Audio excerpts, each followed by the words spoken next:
Merhabalar herkese. Kanalıma hoş geldiniz. Abone olmadıysanız eğer sağdaki abone ol yazısına tıklayarak abone olabilirsiniz arkadaşlar.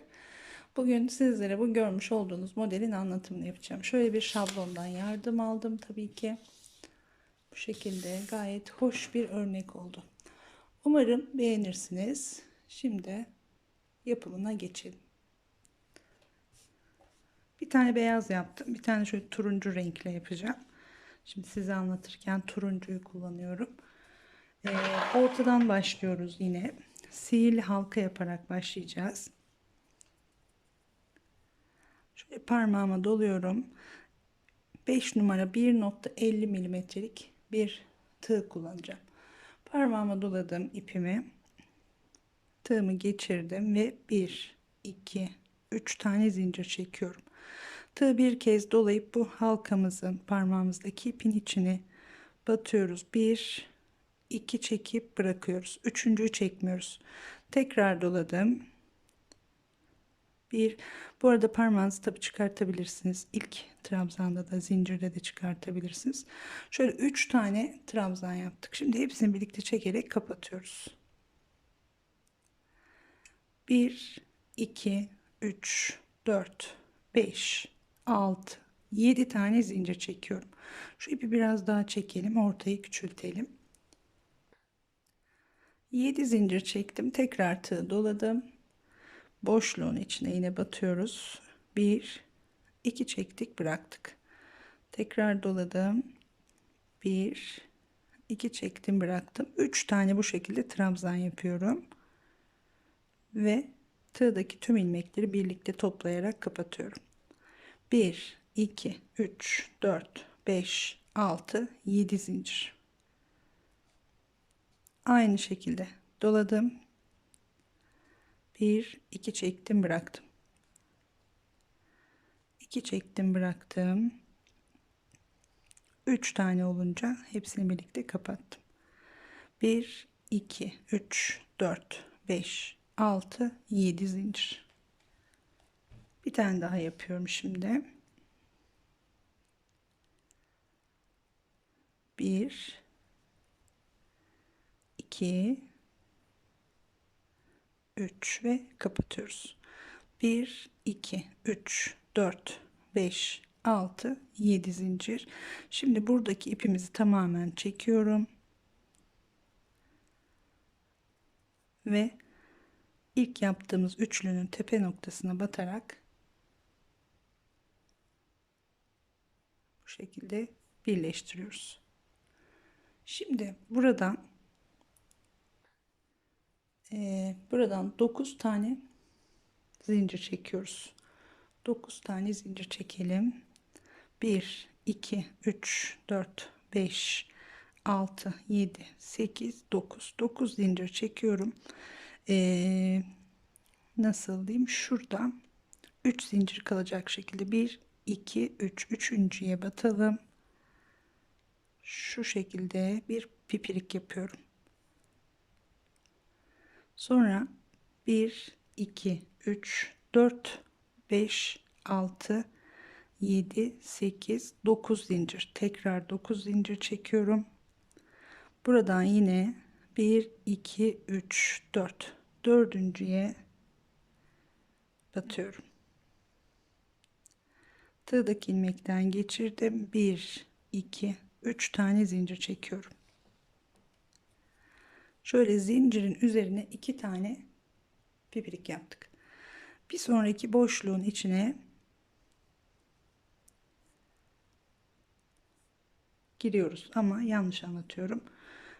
Şuraya ortaya gelerek başlamamız lazım. Şimdi aynısını tekrar edeceğim. Bakın şöyle şu birleştirmeyi, hatta arkadaşlar pardon, şu birleştirmeyi farklı yapacağız. Şimdi 7 zincir değil, 1 çektim, 2, 3, 4 zincir çekiyorum. Tığımı bir kez doladım. Birleştirmeyi bu şekilde yapalım. Yine ilk yaptığımız üçlünün tepesine batıyoruz. 3 defa da çekiyoruz. Amacımız şu zincir boşluğun ortasında olmak. Unuttum orayı. Şimdi buradan aynı işlemi tekrar ediyorum. 1, 2, 3, 4, 5, 6, 7, 8, 9 zincir. Sayıyorum şimdi. baştan 1 2 3 buraya batıyorum. Tığdaki ilmekten geçirdim. Şimdi tekrar 1 2 3 4 5 6 7 8 9 zincir. Bu sefer 1 2 3 4 dördüncüye batıyorum. Tekrar tığdaki ilmekten geçirdim. 3 tane zincir çekiyorum. Evet, yine aynı işlemi yaptık. Şu zincir boşluğunun ortasından başladık. Az önce şuradan yanlışlıkla başlamıştım. Şimdi bir sonraki boşluğa batıyoruz. Bir sık iğne yapıyoruz. Tekrar 1 2 3 4 5 6 7 8 9 1 2 3 üçüncüye batıyoruz. Bir pipirik. 1 2 3 4 5 6 7 8 9. Bu sefer 1 2 3 4 dördüncüye batıyorum. Tığdaki ilmekten geçirdim. 3 zincir. Bir sonraki boşluğun içine giriyoruz. Birleştiriyoruz. Evet. 1 2 3 4 5 6 7 8 9. Aynı şekilde 1 2 3 üçüncüye batıyorum. Tığdaki ilmekten geçirdim. 1 2 3 4 5 6 7 8 9. 1 2 3 4. Bu sefer dördüncü zincire batıyorum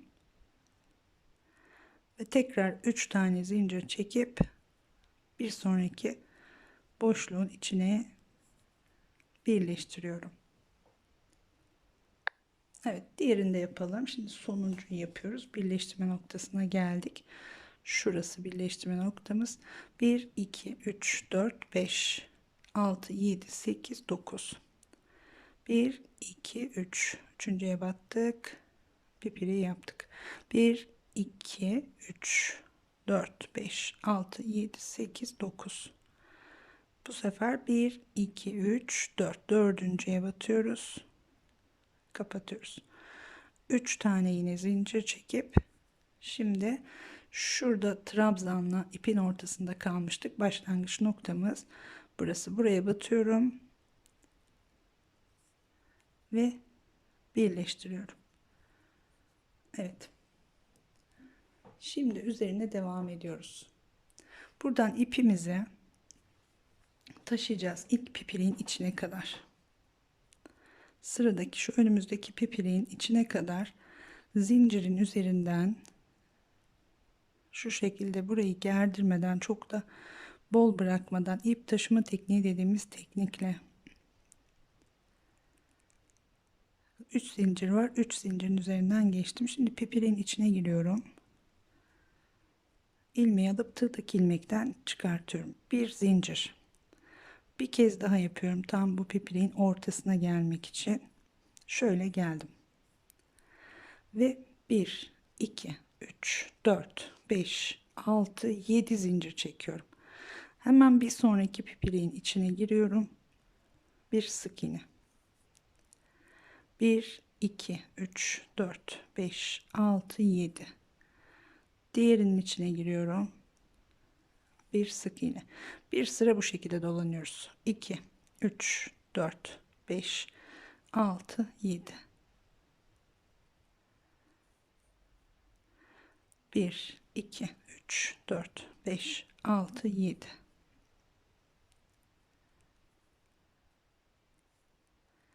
1 2 3 4 5 6 7. 1 2 3 4 5 6 7.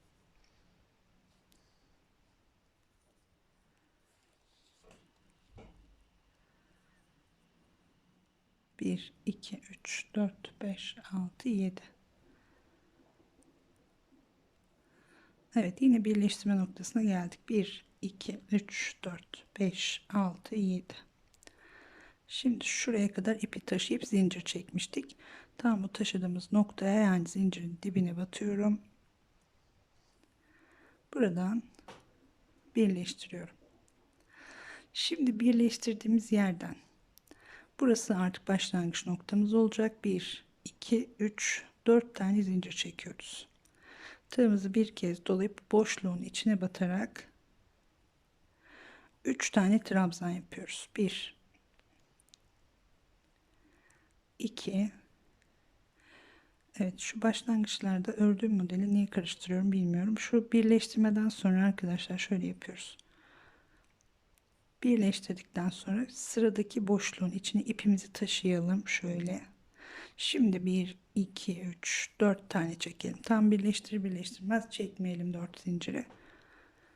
Evet, bir doladım boşluğun içine, aynı boşluğun içine 1 2 3 tane trabzan. 1 2 3 4 tane zincir. Şimdi burada yine aynı boşluğa batabilirsiniz isterseniz, ama şurada son zincire batarsanız daha güzel olur. Şu pipirin sağındaki zincire bir sık iğne yapıyorum. 1 2 3 tane zincir çekiyorum. Şimdi diğer boşluğun ilk zincirinin içine batıyorum. Bakın, boşluğa değil. Buraya da bir sık iğne yapıyorum. Şimdi tekrar 4 zincir. 1 2 3 4. Aynı boşluğa 3 tane trabzan. Bunu trabzanları boşluğa batarak yapıyorum. 1 2 3 1 2 3 4 tane zincir. Burada yine zincire, son zincire batıyorum. Bir sık iğne ile kapatıyorum ve 3 tane zincir çekip diğer boşluğun ilk zincirine, yani pipirin, şuradaki pipirin bir sağına bir soluna zincirlere batarak yapıyorum.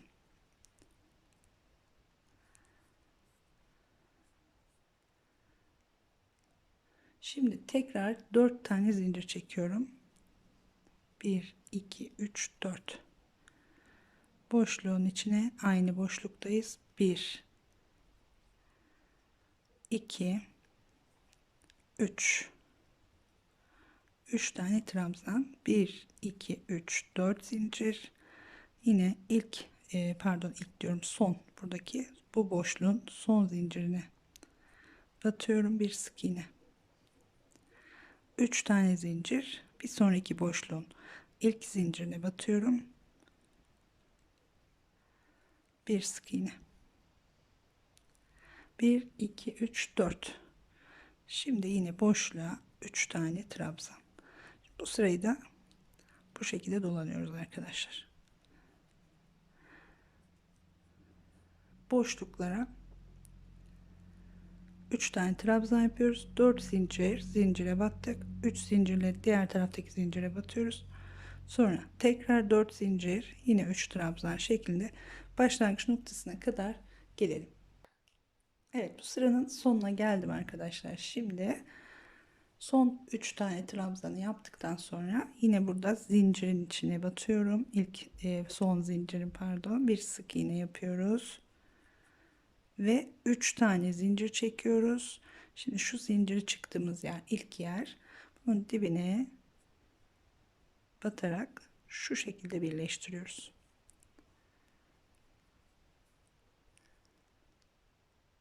Evet, şimdi bir üste geçerken hemen önümüzdeki, şurada 4 zincir çekmiştik.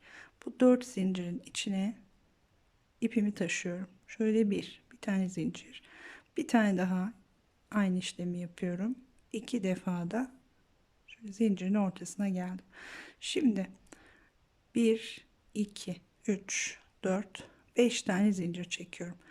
Bir sonraki bu sıranın dönüşünde başlangıç noktamız, birleştirme noktamız tam burası olacak. Şimdi ne yapıyoruz? Evet, 5 tane zincir çektik. Hemen bir sonraki boşluğun içine bir sık iğne.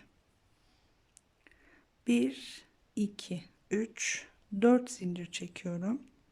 Şu aradaki 3 zincirin içine batıyorum. birleştiriyorum. Sık iğne yapıyorum. 1 2 3 4 zincir çekiyorum. Şimdi trabzanların yanında da bakın sağda solda iki boşluk var. Buradaki boşluğun içine girdik. Bir sık iğne. 1 2 3 4 5 zincir. Trabzanların üzerindeki boşluğu yaparken 5 tane zincir çekiyoruz. Bir sonraki boşluğa geçiyorum. Trabzanların üstüne atlayarak. Şimdi 4 zincir. 1 2 3 4. Sıradaki boşluğa birleştiriyoruz sık iğne ile. 1 2 3 4. Bir sonraki boşluğa bir sık iğne. Şimdi trabzanın üzerinden atlayacağımız zaman 1 2 3 4 5 zincir çekiyoruz. Diğer boşluğa geçiyoruz. Bu sırayı komple bu şekilde zincirle dolanıyoruz. 1 2 3 4. Ortadaki 3 zincir çektiğimiz boşluğa 1 2 3 4. Hemen bir sonraki trabzanların yanındaki boşluğa. Şimdi 1 2 3 4 5 zincir diğer boşluğa. Evet, bu şekilde bir sıra daha dolanalım. Evet, tekrar birleşme noktasına kadar ördüm arkadaşlar. Sadece zincir çekerek geldik. Şimdi son boşluğa, şurada 3 zincir çektiğimiz boşluğa birleştirdikten sonra sık iğne yaptıktan sonra 1 2 3 4 zincir çekiyoruz. Burada ipimizi şuradaki boşluğun şurasına kadar taşımıştık. Tam taşıdığımız noktaya, yani şuradaki zincirin de dibine batarak bu şekilde birleştiriyoruz. Şimdi hemen sıradaki bu 5 zincir çektiğimiz boşluğun içine giriyoruz. İpimizi taşıyoruz. Bir kez daha yapalım, tam kenarda kalmasın. Şöyle. Şimdi buradan 1 2 3 tane zincir çekiyorum. Tığımı bir kez doladım. Aynı boşluğa 5 tane trabzan yapıyorum. Zincirle birlikte 2 trabzanım oldu. 3 4 ve 5. Evet, 5 trabzanı yaptıktan sonra 1 2 3 4 5 6 7 8 9 tane zincir çekiyorum ve geriden sayarak 1 2 3 4, dördüncü zincirin içine batıyoruz. Buraya bir şöyle yine piprik yapıyoruz altta yaptığımız gibi. 1 2 3 4 zincir tekrar. Şimdi tığımızı dolayıp şuralarda herhangi bir işlemimiz yok. Sadece şuradaki 3 trabzanın üstündeki boşluk, yani 5 zincir çektiğimiz boşluklar. Buraya atlıyoruz. Buraya da yine 5 tane trabzan yapıyoruz. Şöyle 1 2 3 4 5. Şimdi tekrar aynı işlemi tekrarlayacağız. 1 2 3 4 5 6 7 8 9 zincir çekiyoruz. Şimdi eliniz sıkıysa, eğer gerdirirse burada bunu zincir sayısını fazlaştırabilirsiniz. Yani 10 yapıp dönebilirsiniz. Şöyle bir, şimdi kenarlarda 4'er zincir bırakmaya çalışıyorum. Kenarlarda 5'er zincir de bırakabilirsiniz. Zincir sayısını ona göre ayarlayarak. 1 2 3 4, dördüncüye batıyorum. Sonra 1 2 3 4 zincir çekiyorum tekrar. Bir kez doladım. Bir sonraki üçlü trabzanın üstündeki boşluğa atlıyorum ve 1 2 3 4 5 tane trabzan yapıyorum. 1 2 3 4 5 6 7 8 9. 1 2 3 4, dördüncüye batıyoruz. tığdaki ilmekten geçiriyoruz. 1 2 3 4 zincir çekiyoruz. Bir doladık, tekrar bir sonraki 5 zincir çektiğimiz boşluğa 2 3 4 5. Şimdi şuradaki işlemi bir farklı daha göstereceğim. 2 3 4 5 6 7 8 9 zincir çektik. 1 2 3 4. Bakın şöyle alıp çekip tığdaki ilmekten çekiyorum ya. Şöyle de yapabilirsiniz. Aldık. 2 ilmeği şöyle birlikte de çekebilirsiniz. Hangisi kolayınıza gelirse. Tekrar 4 zincir. Şimdi bu şekilde başlangıç noktasına kadar gelelim.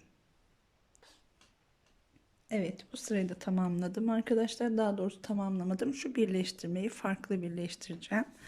Yine şu elimde buruşuk görünüyor ama tüleyince düzelecek. Şöyle olacak bakın.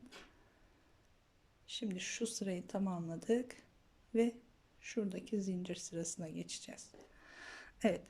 Şimdi şurada en son pipirin yaparken 5 tane trabzanı yaptım. 9 zincir çektim. Pipiri de yaptım. Şimdi 2 tane zincir çekiyorum burada. Yani 4 zincir çekip şuraya birleştirmiyoruz. 2 zincir çekip tığı bir kez doluyorum. Şimdi ilk yaptığımız buradaki trabzanın tepesine batıyorum. Ve şöyle geriye 2 defa da çekerek bitiriyorum. Yani şuradaki 4 zincirin arasında ipimi bırakmaya çalıştığım için bu şekilde birleştiriyorum. Buradan şimdi ne yapıyoruz? Evet, bir sıra daha zincirle dolanacağız buradan. Şimdi buradan 8 tane bir sonraki dönüşte de birleştirme noktamız tam burası olacak. 1 2 3 4 5 6 7 8 tane zincir çekiyorum. Bir sonraki boşluğa 4 zincirim bu tarafta, 4 zincirim bu tarafta var. Orada da pipirik. Şuraya batıyoruz, boşluğun içine, pipiriğin sağ tarafına birleştiriyoruz. Sonra 1 2 3 4 5 tane zincir çekiyoruz ve bu pipiriğin içine giriyoruz. Buraya da bir sık iğne yapıyoruz. 1 2 3 4 5 zincir. Şimdi yine aynı boşluktayız. Bu sefer bu tarafına, pipiriğin bu tarafına batıyoruz. Yine boşluğun içine bir sık iğne yapıyoruz. Sonra 1 2 3 4 5 6 7 8 tane zincir çekiyoruz. Trabzanların üzerinden atlayıp buradaki boşluğun içine giriyoruz. 1 2 3 4 5 zincir pipiriğin içine batıyoruz. Bir sık iğne. 1 2 3 4 5 zincir diğer taraftaki boşluğa, yani aynı boşluktayız ama diğer tarafına batıyoruz. Tekrar 1 2 3 4 5 6 7 8 tane zincir. Şimdi diğer boşluğa geçerek bir sık iğne yapıyoruz. 1 2 3 4 5 zincir buradaki pipiriğin içine giriyoruz. Bir sık iğne. 1 2 3 4 5 zincir bu taraftaki boşluğa bir sık iğne. Buraya geçerken 1 2 3 4 5 6 7 8 zincir bu şekilde başlangıç noktasına kadar geliyoruz arkadaşlar. Şimdi evet, tekrar bir sıranın sonuna geldim arkadaşlar. Bu şekilde tamamladık. Şimdi en son 8 zincir çektim. 5 zincirle pipirin içine girdim. Tekrar 5 zincir çektim. Burada başlangıç noktamız tam şurasıydı bakın. İlk çektiğimiz 8 zincirin birleştiği nokta şurası. Buraya batıyoruz. Birleştiriyoruz. Şimdi birleştirdiğimiz yerden yine ipimizi şu 8 zincir boşluğun içine taşıyorum. Şöyle bir kez daha yapıyorum aynı işlemi, biraz daha ileriye taşıyorum ve buradan 1 2 3 4 tane zincir çekiyorum. Zincir birinci trabzanım olacak. Bu sefer trabzanların tığın başına 2 dolayarak yapıyoruz. 4 defa da çıkıyoruz. Buraya 7 tane, 7 mi yapmıştım? Evet, 7 tane trabzan yapıyoruz. Zincirle birlikte 2 oldu. 3 4 tığ 2 dolayıp önce 1 ilmek, sonra 2, sonra 2, sonra tekrar 2. Evet. Şimdi zincirle birlikte 2 4 5 var. 6 ve 7. 7 tane trabzan yapıyoruz. 6 tane zincir çekiyoruz şimdi. 1 2 3 4 5 6 zincir. Şuralarda beşer beşer zincir çekmiştik. İlk boşluğun içine giriyorum, bir sık iğne. Sonra 1 2 3 4 5 zincir. Hemen bir sonraki boşluğa giriyorum. Bir sık iğne de buraya. Tekrar 1 2 3 4 5 6 zincir. 6 5 6 şeklinde. Yine geliyoruz şu trabzanların üstüne, bakın 8 zincir çektiğimiz boşluğa tığımızı 2 defa doluyoruz. Buraya dörtlü trabzan yapıyoruz. 7 tane. Tığ 2 doladık. 4 defa da yukarıya çıkıyoruz. Evet, ikinciyi yaptım. Şimdi 3 4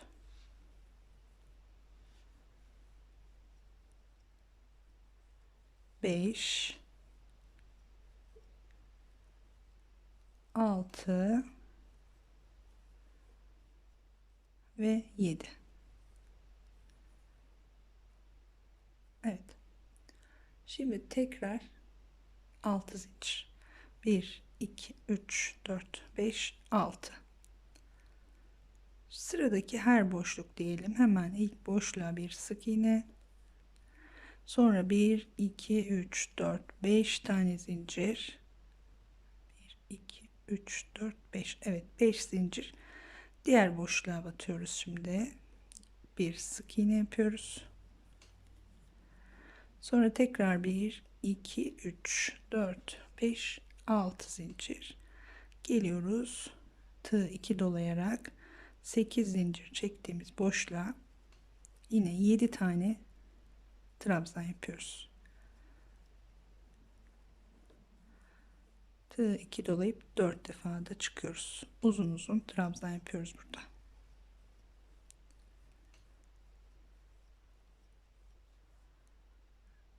Beş oldu.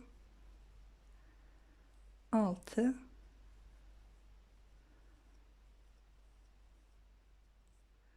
2 4 6 7. Evet.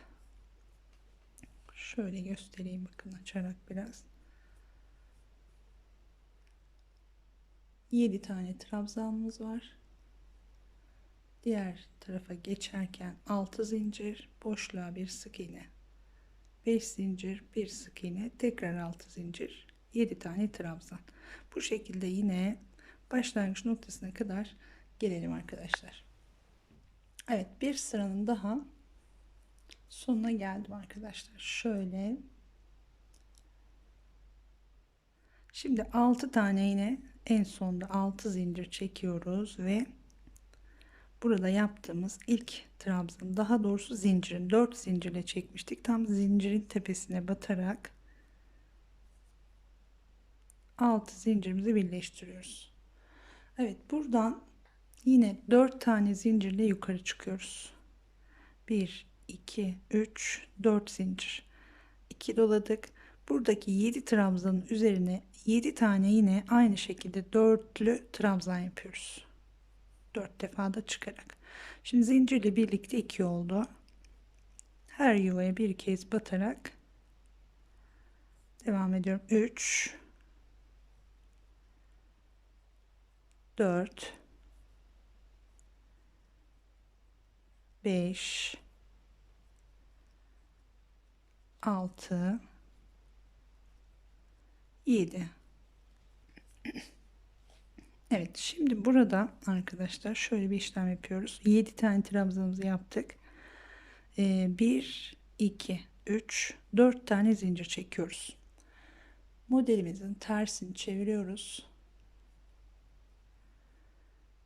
Tam baştaki trabzanın üstünden sayıyorum. 1 2 3 4. Şöyle dördüncü yuvaya, yani 7 trabzanın tam ortasına denk gelecek şekilde batarak bir sık iğne.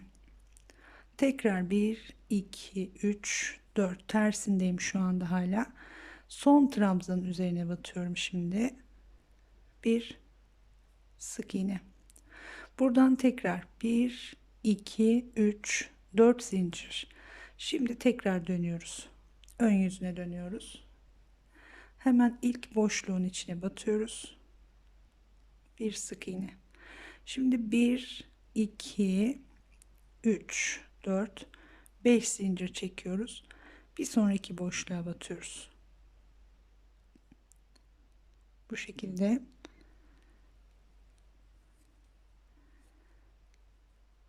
iki tane boşluk yaptık.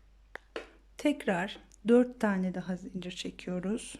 Şimdi boşluğa battıktan sonra 1 2 3 4. Şimdi ön yüzündeyiz. Bu tarafa doğru örmeye devam edeceğiz. Şurada yaptığımız son trabzanın, 7. trabzanın tepesinden doğru batarak bir sık iğne ile bu boşluğu birleştirdik. Şimdi bakın, altta 2 tane boşluğumuz var. Trabzanların üstünde döndük. 1 2 3 tane üstüne boşluk yaptık. Buralar hep 4 zincir. Sadece şu ortadaki zincir 5 tane. Şimdi 7 tane zincir çekiyoruz. 1 2 3 4 5 6 7. Hemen sıradaki, bu alttaki boşluğun içine batıyoruz. Bir sık iğne yapıyoruz. Sonra 1 2 3 4 5 6 7 8 9 tane zincir çekiyoruz. Evet, 9 tane zincir çekiyoruz. Şurada kaç zincir vardı? 4 tane zincir vardı. 9 tane zincirimizi çektik. Şimdi baştan şuradan sayıyorum. 1 2 3 4. Dördüncü zincirin içine batıyoruz. Buraya bir pipirik yapacağız. Şöyle yapalım. İkisini birlikte alarak yaptım bu sefer. 1 2 3 4 tane zincir tekrar. Şimdi şu ortadaki boşluğa herhangi bir şey yapmıyoruz. Şuradakine bir sonraki boşluğa atlıyoruz. Buraya bir sık iğne yaparak birleştiriyoruz. Şöyle. Tekrar 7 zincir çekiyoruz. 1 2 3 4 5 6 7. 2 doladık. Buraya ilk trabzan üstünden başlayarak yine 7 tane trabzan yapıyoruz. Aynı işlemi tekrar edeceğiz. 1 2 pardon 3 4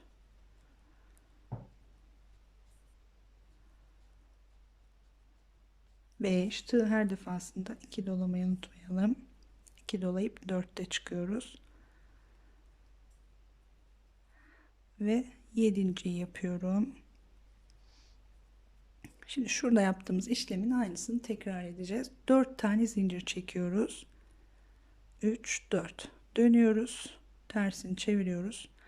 Trabzanların ortasına 1 2 3 4 tane yuva sayıyorum. Dördüncüye batıyorum. Bir sık iğne. 1 2 3 4. Sondaki trabzana batıyorum. Bir sık iğne. Şimdi iki boşluğu tersten oluşturduk. 1 2 3 4 zincir, tekrar dönüyoruz. Şimdi ön yüzünü çevirdik. Hemen önümüzdeki boşluğun içine bir sık iğne. 1 2 3 4 5. Ortada 5 zincir çekip bir sonraki boşluğa yine bir sık iğne. Sonra 1 2 3 tekrar 4 zincir ve son yaptığımız bu 7. trabzanın tepesine giriyorum. Şu 2 ilmek birden alarak yine bir sık iğne ile birleştirdim. 3 tane boşluk yaptık. Şimdi 7 zincir. 1 2 3 4 5 6 7. Hemen alttaki şurada bakın 1 2 3 tane boşluğumuz var. Şu iki büyük boşluğa çalışıyoruz. Buraya batıyoruz, bir sık iğne. Sonra 9 tane zincir. 1 2 3 4 5 6 7 8 9. Ve alttan 1 2 3 4. Dördüncü zincire batıyorum. Şu şekilde kapattım, bir pipirik yaptım. 1 2 3 4 zincir çektim. Ortadaki boşluğa değil, bir sonraki boşluğa atlıyorum. Bir sık iğne. 1 2 3 4 5 6 7 zincir. Tekrar tığ 2 dolayıp buradaki trabzanlarımızı yapmaya başlıyoruz. Her birinin üzerine aynı şekilde yapıyoruz. Bundan sonraki sıramızda zaten son sıramız olacak. Şimdi bu şekilde de yine başlangıç noktasına kadar gelelim arkadaşlar. Evet, bir sıranın daha sonuna geldim arkadaşlar. En son 7 zincir çektim. Şimdi birleştireceğiz ve son sırayı öreceğiz. Bu şekilde tamamladık. Sona geldik. 7 tane zinciri çektim. Şimdi geliyoruz şuradaki ilk boşluğu yaptığımız yer, bakın trabzanların üzeri. Tam trabzanın üst kısmına şu şekilde batarak birleştirdim. Şimdi birleştirdiğimiz yerden hemen 3 tane boşluğumuz var. İlk boşluğun içine ipimizi giriyoruz, taşıyoruz daha doğrusu. Şöyle bir kez daha yapıyorum. Boşluğun ortasına gelmeye çalışıyorum. Evet. Buradan şimdi zincirli pipirik yaparak son sırayı tamamlayalım. 1 2 3 4 5 6 7 tane zincir çekiyorum. Alttan 1 2 sayıyorum. İkinciye batıyorum. Şu şekilde alıyorum. Böyle bana daha kolay geldi. Sonra 2 zincir çekiyorum. Bir sonraki boşluğa bir sık iğne. 1 2 3 4 5 6 7 zincir. 1 2 diyoruz. İkinciye batıyorum. İkinci zincire 2 ilmeği birden aldım. 2 zincir, bir sonraki boşluğa. Evet, tekrar şimdi burada bir kez daha 1 2 3 4 5 6 7 zincir. 1 2 ikinciye batıyorum. Bir pipirik, 2 zincir. Şimdi şurada 7 tane zincir çekmiştik. Bu zincirin baştan sayarak 1 2 3 üçüncü zincirine batıyoruz. Boşluğun içine değil, zincire batarsak daha güzel oluyor. Birleştirdim. Şimdi burada 3 tane pipirik oldu ama her tepede 4 tane olacak. Dördüncüyü birleştirirken yapacağız. Evet, burada 1 2 3 4 zincir çekiyoruz. Şu ortadaki pipirin içine giriyoruz. Birleştiriyoruz. Tekrar bir 4 zincir daha çekiyoruz. 1 2 3 4 zincir. Şimdi şunu birleştirdiğimiz gibi 3. zincire batmıştık. Burada da 7 zincirimiz var. Şuradan itibaren sayıyorum. 1 2 3 diyerek 3. zincire batıyorum. Buraya birleştiriyorum. Ve 1 2 3 4 5 6 7 zincir çekiyorum. 1 2 ikinciye batıyoruz. Bir pipirik yapıyoruz. Tekrar 2 zincir çekiyoruz. Hemen sıradaki boşluğa. Şimdi, trabzanların üstündeki 3 tane boşluğa her birine batacağız. Bir sık iğne. 1 2 3 4 5 6 7 zincir. Geriye ikinci zincire battık. Bir pipirik yaptık. Tekrar 2 zincir. Bir sonraki boşluğa batarak bir sık iğne. 1 2 3 4 5 6 7 1 2 ikinci zincire batıyoruz, kapatıyoruz, tekrar 2 zincir çekiyoruz ve son boşluğa. Şimdi bakın 1 2 3 bir birlik oldu. Burada da tekrar bir tane yapıyoruz. 1 2 3 4 5 6 7 1 2 ikinci zincire giriyoruz. Tekrar 2 zincir çekiyoruz. Şimdi burada 7 tane zincirimiz vardı. 1 2 3 üçüncü zincirin içine bir sık iğne yaparak birleştirdik.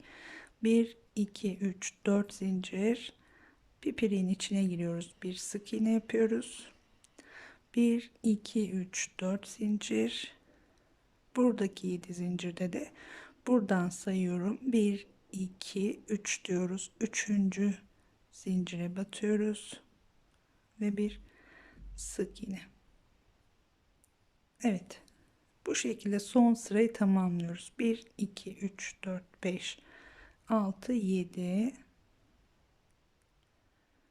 ikinci zincire girdik, bir pipirik yaptık, tekrar 2 zincir, boşluğa bir sık iğne. 1 2 3 4 5 6 7 bir pipirik, pipirikten sonra 2 zincir, 1 2 3 4 5 6 7 bir pipirik, 2 zincir, tekrar bir sık iğne. Şimdi 1 2 3 pipirik oldu. Burada tekrar bir pipirik, 7 zincir, geriye döndük, ikinciye battık, tekrar 2 zincir, 1 2 3 üçüncü zincire giriyoruz, bir sık iğne. Bu geçişlerde de 4 zincir, pipirin içine batıyoruz, tekrar 4 zincir, buradaki zinciri yine üçüncü zincirine batarak birleştiriyoruz. Buradan itibaren pipirikleri yapmaya başlıyoruz. 7 zincir çekerek şöyle her şu kutu diyelim, kutuların üzerinde 4 tane bu şekilde pipirik olacak. Şu geçişlerde de bakın 4 zincir çektik, pipirin içine 4 zincir çektik, burada zincire battık, hemen buradan tığım takıldı, buradan hemen 7 zincir çekerek pipirikleri yaparak devam ediyoruz. Şimdi gelelim bu şekilde yine başlangıç noktasına kadar örelim. Evet, bu sırayı da tamamladım, son sırayı. Şuraya geldik, şu başlangıç noktasına buradan başlamıştık. Şimdi en baştaki şu dolgumuzun üzerinde 3 tane pipirik vardı. Burada dördüncü pipiriği yapıyoruz. 3 4 5 6 7 zincir çekiyoruz. Yine aynı şekilde şuradan ikinci zincire batıyoruz, 2 zincir çekip ipimizi buraya kadar taşımıştık. Tam şu noktaya, taşıdığımız noktaya batıyorum ve birleştiriyorum. Bir tane de zincir çekelim. Modelimiz tamam. Ve ipimizi keselim arkadaşlar.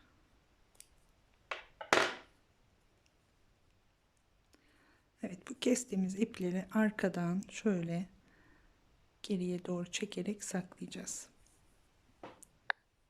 Evet, şimdi biraz şöyle kenarlarını düzeltiyorum. Şöyle hepsi yerlerine otursun.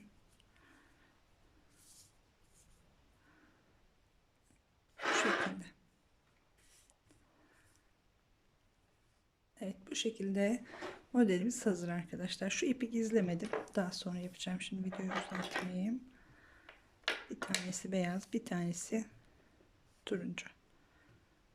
Bakın şu el farkından bahsettiğim şey şu. Şimdi ikisi de aynı ip. Kalınlığı aynı ip. Tığ numaram aynı. Yani kameradan belli oluyor mu bilmiyorum. Bir tık şu bana gözüme küçük görünüyor. Kamera altında biraz daha bol örüyorum sanıyorum. O yüzden bir tık bu büyük geliyor benim gözüme, bakın. Bu da bir tık küçük ondan. Şimdi bunu tek parça yapabilirsiniz. İsterseniz birleştirebilirsiniz. Birleştirerek bir şeyler yapabilirsiniz. Hangisi güzel oldu? Yorumlarda yazın bana. Beyaz mı daha güzel duruyor? Turuncu mu daha güzel duruyor? Evet. Umarım beğenmişsinizdir arkadaşlar. Daha güzel modellerde görüşmek üzere diyorum. Şimdilik hoşça kalın.